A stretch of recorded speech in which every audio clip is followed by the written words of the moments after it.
So we are presenting goal-oriented,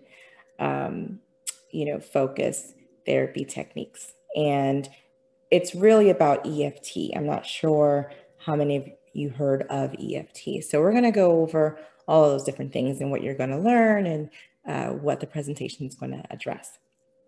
And pretty much it's, what is it?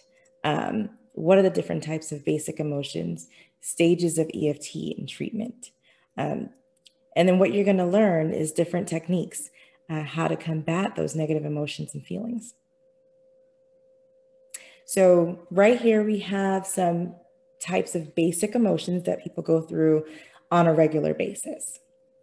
You have happiness, you have sadness, you have disgust, you have anger, you have fear, you have surprise. So we're going to focus mainly on some of these negative emotions that people go through on a daily basis. 1 second here. Okay. There we go. So what diagnosis basic emotions can lead to? Worry equals anxiety equals panic. Sadness equals depression equals low self-esteem. Anger equals conflict equals impulse control disorders. And basically, these are the different diagnoses that happen. So worry can equal an anxiety, general anxiety disorder or a panic disorder. When you're constantly worrying about things every single day, worrying about maybe work or cleaning the house or being a good student or just whatever it is that you do in your daily life. Sadness and depression. We've seen a lot of that happening, especially with COVID. A lot of low self-esteem, that's what it leads to as well. People have been stuck in the house. When COVID first started, no one got their nails done. No one got their lashes done. No one got their hair done. And they were probably feeling pretty bad. So, that's something that spiraled even more so. And now we're seeing the gist of everything that's happening with that. Anger and conflict, it really leads to impulse control issues. When you have a lot of anger, you just start to lash out. You can lash out, you can start arguing, you can just start doing things and not even realize that all of these different things are happening. So in psychology, emotion is frequently characterized as a complex state of feeling that causes physical and psychological changes that impact thought and behavior. So the idea behind that is the first thing that's going on is what's going on in your mind. If you think that you are upset about something, your behavior is going to reflect that. What is goal-oriented emotion-focused therapy techniques? Let's break it down and start with the emotion therapy part first, EFT. So who developed EFT? Sue Johnson. EFT began in the mid-1980s as an approach to helping couples. EFT was originally formulated and tested by Sue Johnson and Les Greenberg in 1985. And the first manual for emotionally focused couples therapy was published in 1988. So couples therapy is essential in EFT, but at the same time, it's individual therapy can be done as well with it. Emotion-focused therapy focuses on controlling the negative emotional responses to stress. So for example, anger, worry, sadness, and fear. And we're going to go over a little bit of that and some scenarios on what that can look like for a particular person in a particular day. So just a few stages of EFT we're going to start with first. So stage 1, identify the conflict and the issue. Stage 2, identify the cycle where the conflict or the issue is expressed and experienced. Stage 3, Access unacknowledged emotions. So for example, I feel anger and I didn't know that I was feeling that. Stage 4, reframe it. Example, discuss it, address it, and see it for what it really is. So we're going to actually go through a scenario of all of these stages. And I think that some of you will be able to identify with that. Okay.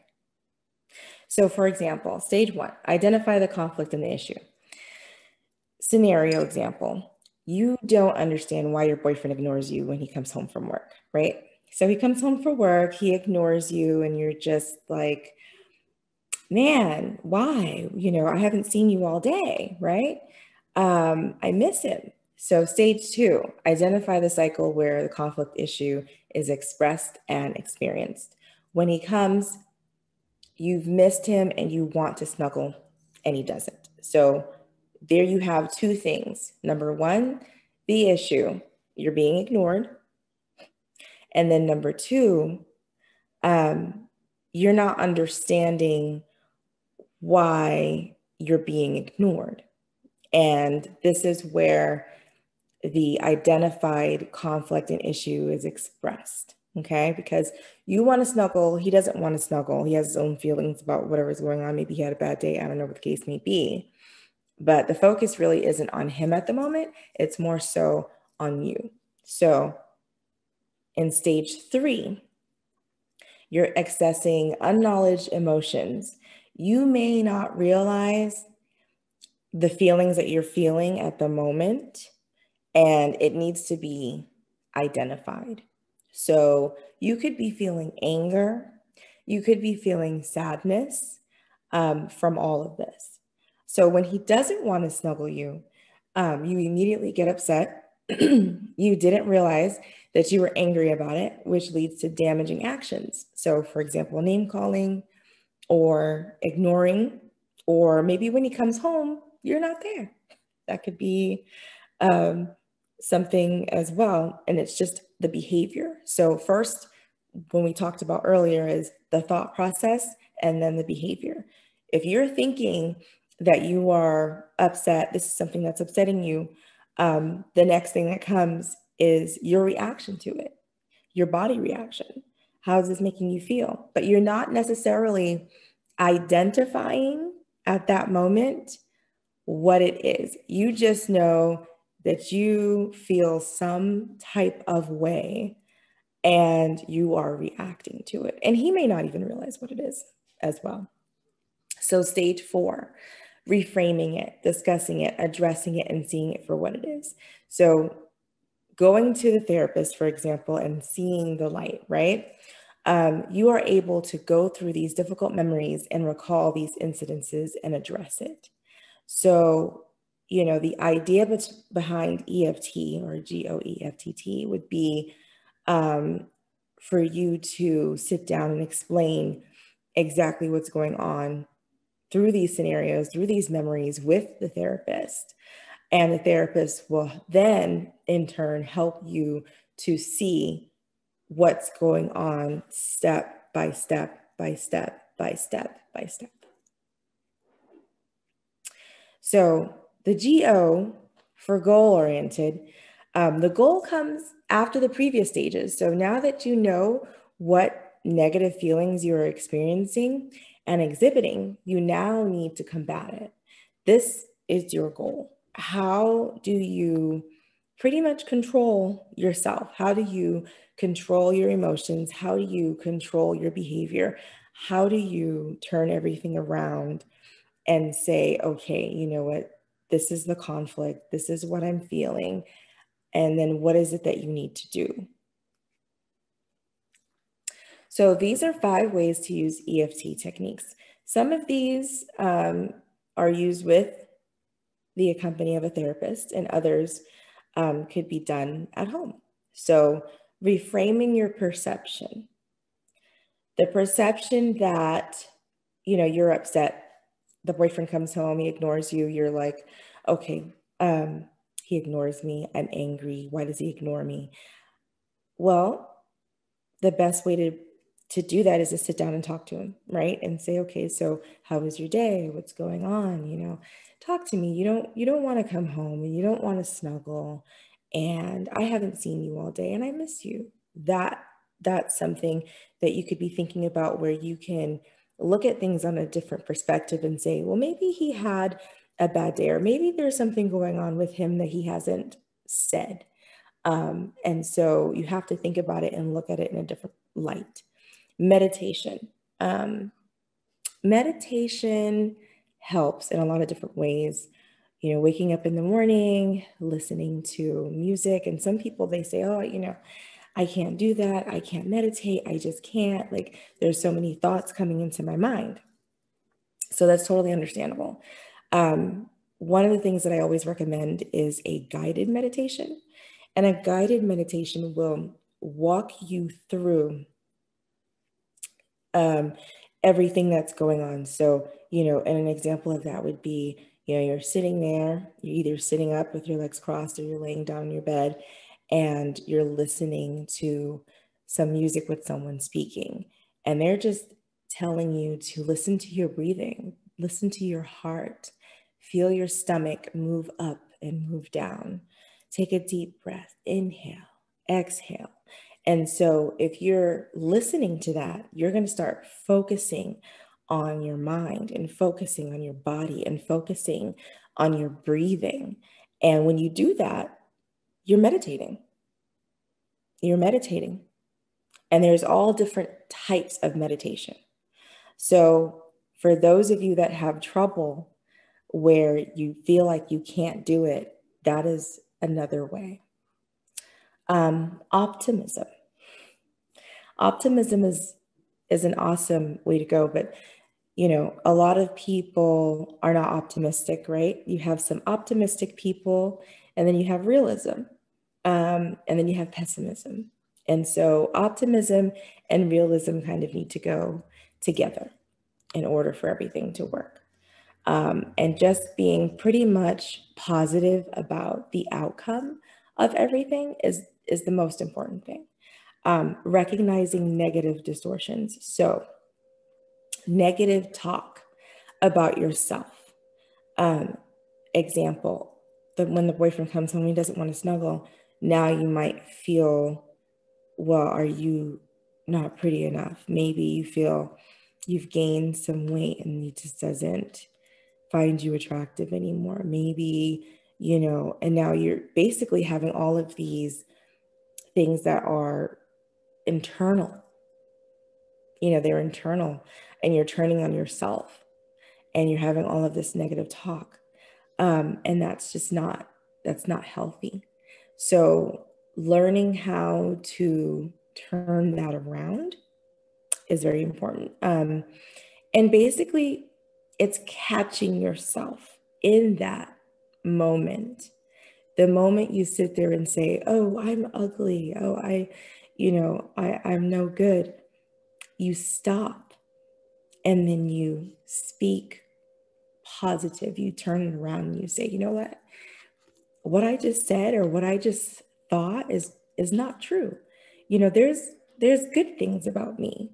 You know, maybe you have really pretty white teeth. You know, maybe you have, you know, really pretty hair. You know, maybe, you know, you can find these different attributes about you that you love and that your significant other loves and that your friends love and your families love. You know, they could say that you have the most wonderful laugh they've ever heard. They can say that, you know, you are a person that will be there for someone else. So, you know, and those wonderful things are not ugly. Those things are beautiful.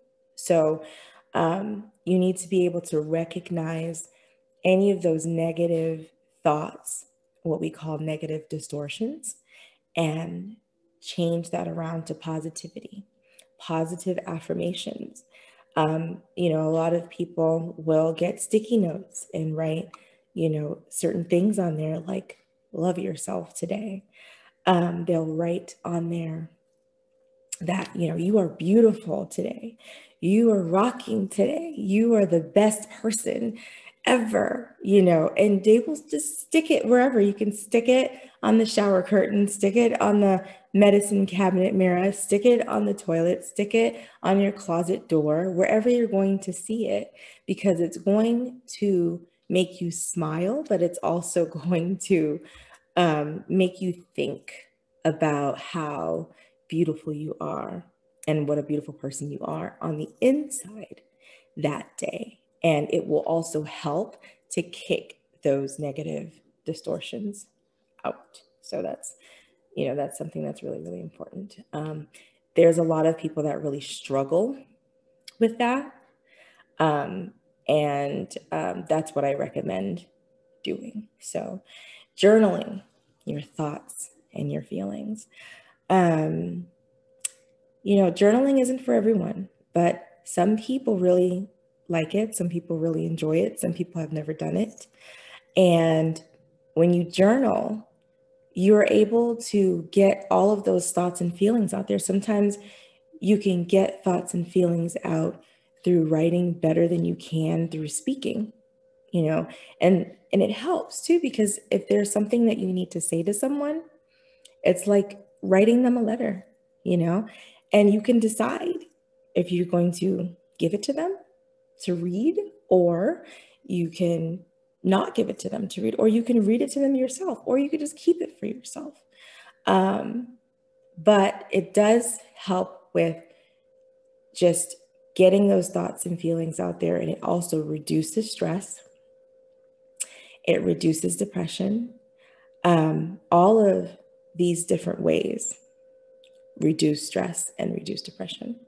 So having a more just, optimism, happy, upbeat, meditating maybe in the morning or in the evening, reframing your perception and just thinking about how important, maybe someone else's, thoughts, or maybe they're thinking something else. Maybe it's not you, maybe it's them, and kicking out those negative distortions and writing your thoughts and feelings. So that's huge.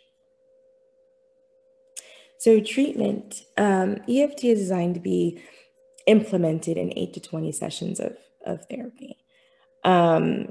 So, you come into my office. I actually do teletherapy, so I don't have an office anymore. I had one for 8 years, as the speaker said earlier, and I sold the business, and now I'm solely teletherapy. And it's interesting because it happened right as COVID happened.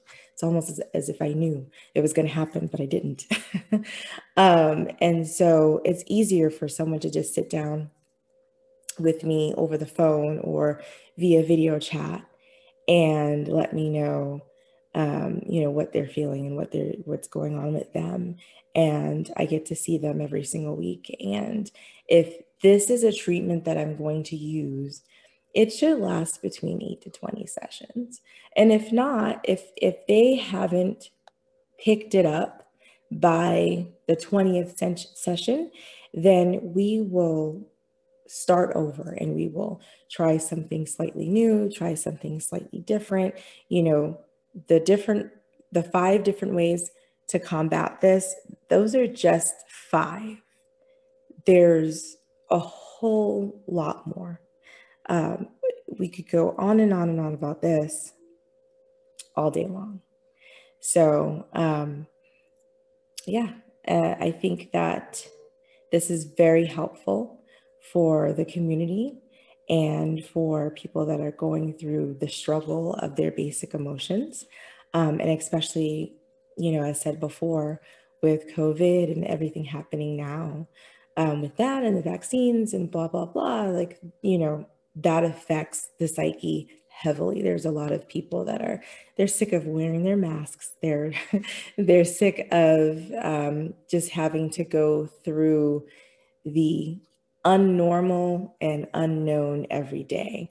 And it pushes these negative emotions on them. And there's just certain things that we can't do every day anymore. And so with that being said, all of these things happen. And I think that you end up seeing the therapist a little sooner than later, just to kind of set everything right with what's going on in your mind. And I think that that would be very helpful. So, and then pretty much I'm open for questions and answers at this time. So I've concluded my presentation.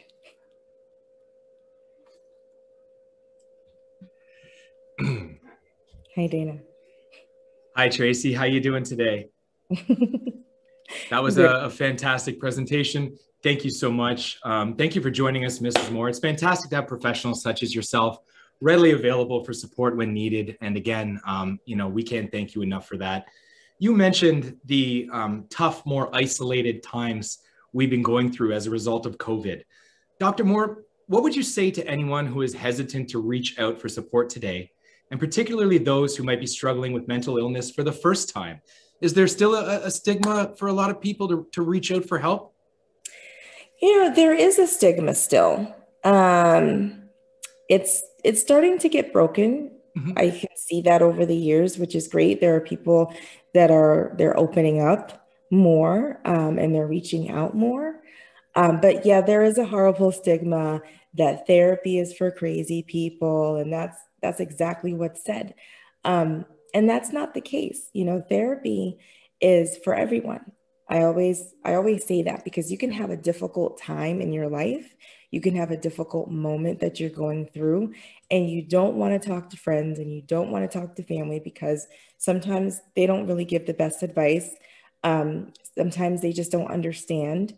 They're not you. They'll never be you. And they're going to view you differently, and they're going to sometimes judge you.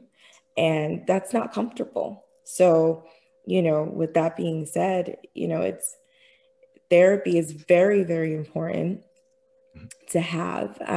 And things, divorce, new children, blended families, work issues, COVID issues, all of these different things are really important. And it could be a small snippet in your life where you just need to get through it. Yeah. So, if that's the case, then therapy should be sought. Dr. Moore, we're getting all kinds of lovely comments here in the chat panel. You must have just a beautiful voice to listen to, because people really seem to enjoy taking in what you had to say today. And what's the best way for them to get in touch with you if they wanted to do so after the show? So if they wanted to get in touch with me, there's lots of different ways. So I have to, be honest, this is very new to me as far as getting on live. Mm-hmm. So this is my first live event, but I will actually start doing some YouTubing, and I just opened up a Twitter account. I'm like learning how to tweet, which is, me and my husband laugh about it. And so I'm learning how to tweet. And, I have a Facebook account, and basically it's Dr. Moore's Teletherapy.com. That is the website. And the phone number is 702-815-9494.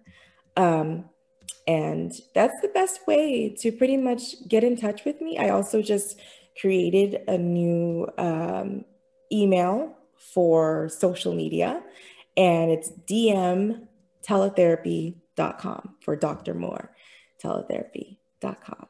So those are the best ways to get in touch with me directly.